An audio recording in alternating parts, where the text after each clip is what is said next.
अरे राजू, बेटा ये बैग कहाँ से आया? पापा, ये बैग मुझे स्कूल से आते समय रास्ते में मिला था। राजू के पापा उस थैले में से धीरे धीरे सोना शहर में बेचते हैं और कुछ ही दिनों में अच्छा सा घर बनवाकर गांव के सबसे अमीर व्यक्ति बन जाते हैं। गांव का मुखिया अपने मन में सोचता है कि राजू का पिता हरिया एकाएक इतना अमीर कैसे हो गया। जरूर कोई गलत काम करता होगा। आज तो शाम को चौपाल पर बुलाकर उससे पूछना ही पड़ेगा। मुखिया शाम को चौपाल पर हरिया को बुलाता है। हरिया, तू सच सच बता, इतना धन कहाँ से लाया? क्या तेरे खेत में सोना उगना शुरू हो गया है? नहीं नहीं मुखिया जी, ये तो राजू ही बता सकता है ये बैग कहाँ से आया है। मुखिया राजू को बुलाते हैं और उससे पूछते हैं। हाँ तो राजू, तू ये बता, तो इतना धन कहाँ से लाया? मुखिया के पूछते ही भूत चौपाल पर आ जाता है, जो केवल राजू को ही दिखता है। वो राजू से कहता है, राजू, ये सब गांव वाले तुमसे चिढ़ने लगे हैं। ना तो छड़ी के बारे में बताना और ना मेरे बारे में। हाँ। तो इनसे कुछ मत कहना, मैं अपने आप निपट लूंगा। मैं इनसे अपने आप निपट लूंगा। मुखिया कहता है, तो खड़ा खड़ा क्या देख रहा है राजू? तू सही सही बता, नहीं तो तुझे और तेरे पिता को ऐसा दंड दूंगा कि तू याद रखेगा। मुखिया की बात सुनकर राजू कहता है,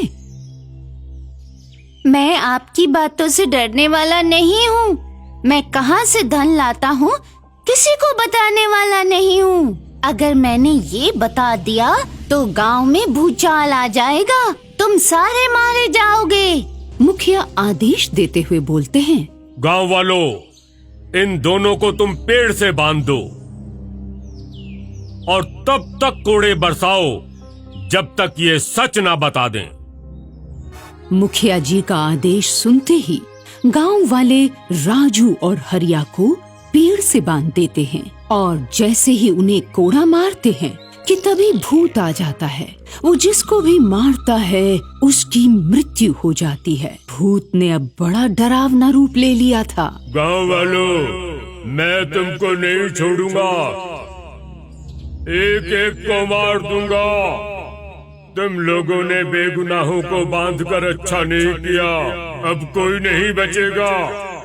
भूत के इतना कहते ही गांव में आग लग जाती है।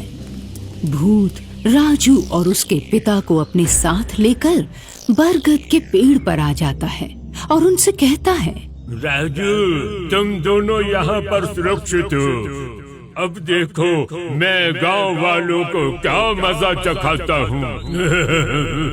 अब तो भूत ने उस गांव के एक आदमी को रोजाना खाना शुरू कर दिया, जिसे देखकर राजू और हरिया भी डर गए। उन्हें डरा देखकर भूत कहता है, राजू, तुम दोनों यहाँ से घर जाओ। मैं तुम लोगों का घर नहीं जलाऊंगा, लेकिन गांव वालों को बिल्कुल नहीं छोड़ूंगा। एक एक को मार डालूंगा। भूत की बात सुनकर राजू और हरिया अपने घर चले जाते हैं और भूत बरगद के पेड़ से उतरकर गांव पहुंचता है। गांव में उसके आते ही तेज हवाएं बहने लगती हैं। सभी लोगों के दरवाजों पर पत्थर पड़ने लगते हैं। ये देखकर मनोहरपुर गांव के सभी लोग डर जाते हैं। वो आवाज रात भर वहां के लोगों को डरा रही थी। जो भी घर से बाहर निकलता वो भूत उसे ही मार कर खा जाता।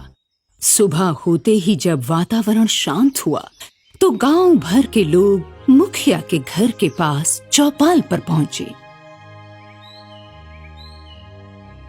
देखो भाइयों, तुम्हें कुछ करना ही पड़ेगा। कल रात इसने 3 आदमियों को मार के खाया और न जाने कितने आदमियों को मारकर खाएगा। मुखिया जी, लगता है उस भूत के डर से अब गांव छोड़कर भागना ही पड़ेगा। नहीं, हम गांव में अपना सब कुछ छोड़कर कैसे भाग जाएंगे? उस भूत का राजू ही कुछ कर सकता है।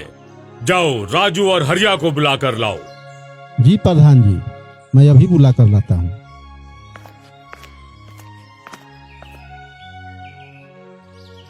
देखो राजू, अब उस भूत से तुम ही पूरे गांव को बचा सकते हो। कैसे बचाओगे उसके बारे में तुम्हें पता होगा। हम कुछ नहीं समझ पा रहे हैं। तुम बहादुर बच्चों की तरह भूत से लड़ो और उसके विनाश से गांव को बचाओ। पूरी पंचायत तुमसे माफी मांगती है। अब कभी तुमसे तुम्हारी संपत्ति के बारे में नहीं पूछा जाएगा। मुखिया की बात सुनकर राजू सोच में पड़ जाता है। वो अपनी जादुई छड़ी लाता है और उससे कहता है, ओ जादुई छड़ी, तुम भूत को बुलाकर उसे बहुत मारो, वो सारे गांव वालों को सता रहा है।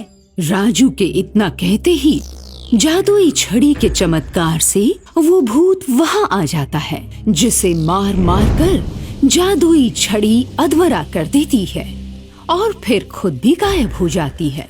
सारे गांववासी राजू की जय जयकार करते हैं और भूत कहता है, गांव वालों, आप लोगों को पता नहीं, मैंने पिछले जन्म में राजू से कर्जा लिया था और इस जन्म में राजू गरीब हुआ, इसलिए मैंने उसे सोने की थैली दी और मैं कर्ज से मुक्त हुआ और मुझे भूत योनि से भी मुक्ति मिल गई है। राजू मेरे दोस्त, मैं जा रहा हूँ।